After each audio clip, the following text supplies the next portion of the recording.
Living in Sunnyside Estates hadn't been my first choice, but the location was perfect for my commute, and the walking trails were ideal for Maverick, my service dog. Maverick, a beautiful golden retriever, helps me manage my PTSD episodes from my military service overseas.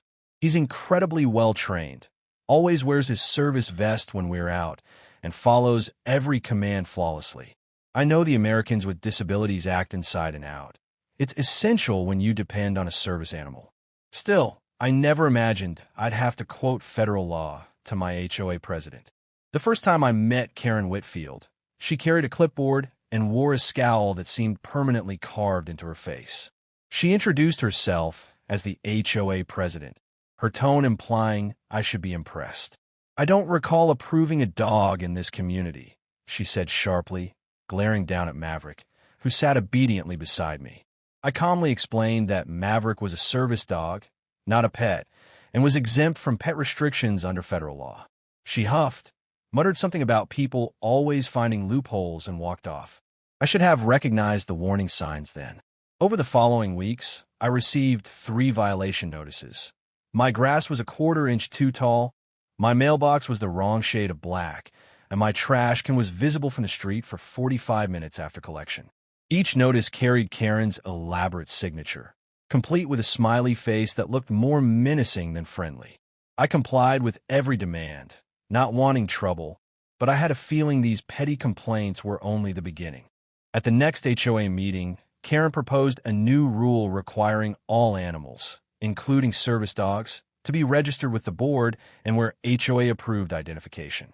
When I raised my hand to remind her this violated the Americans with Disabilities Act, she cut me off. "Federal laws don't override community standards," she snapped. Some neighbors shifted uncomfortably, but no one said a word. After the meeting, Karen approached me and whispered, "If you want to be difficult, I can be difficult too." Her breath smelled of coffee and hostility. A week later, I was enjoying a quiet morning on my porch with Maverick at my feet when a shadow crossed the lawn. Karen stood there in her khaki shorts and polo shirt, holding a spray bottle. "Your dog is breaking the new pet ordinance by not having proper HOA identification," she said loudly enough for the neighbors to hear. I calmly reminded her that Maverick was a federally protected service dog and that the HOA couldn't require extra identification. "Besides," I added, "that rule hasn't even been approved yet." Her face turned scarlet. "I'm tired of you military types thinking you're above the rules," she hissed, stepping closer. "If you won't comply, I'll handle it myself." Before I could react, she sprayed Maverick directly in the face with some kind of liquid. He yelped, backing away and pawing at his eyes. I immediately moved between them and demanded to know what was in the bottle.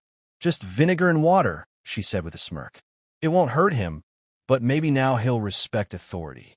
Rage burned through me, but my military training kept me composed.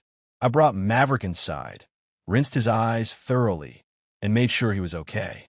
The vinegar had irritated them, but thankfully there was no permanent damage. Once he was settled, I called the police. 911. "What's your emergency?" the dispatcher asked.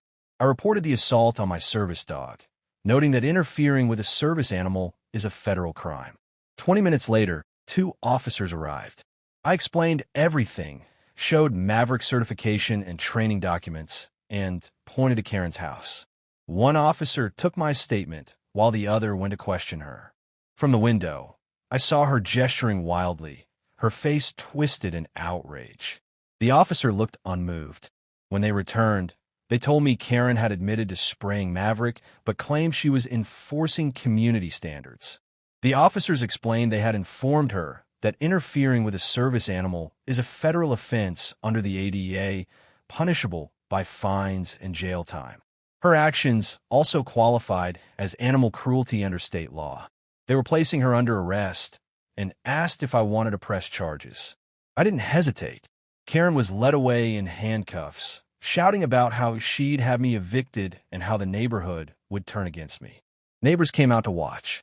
I heard one whisper, "She's finally gone too far." Another approached me later and apologized for not speaking up sooner.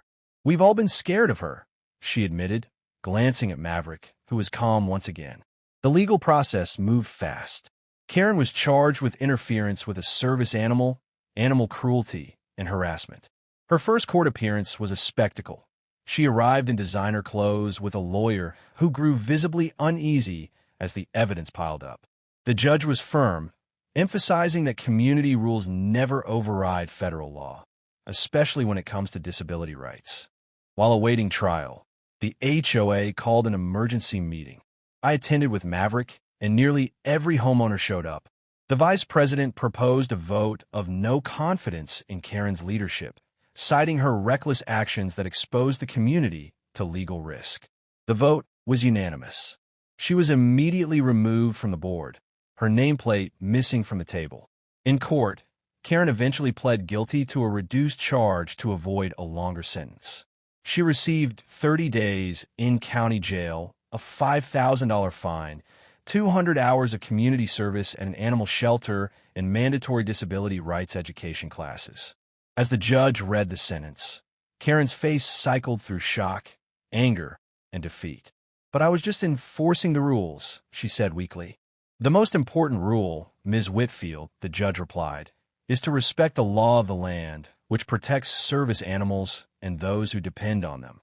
As she was led away, our eyes met briefly. The arrogance and entitlement once etched on her face were gone, replaced by the humbled look of someone who had finally met a rule she couldn't bend. She mouthed something like, "This isn't over," but we both knew it was. Maverick sat beside me, steady, calm, and dignified. I reached down to scratch behind his ears, and he leaned into my hand, a simple gesture of loyalty and strength that had carried us through a storm and left us stronger than before.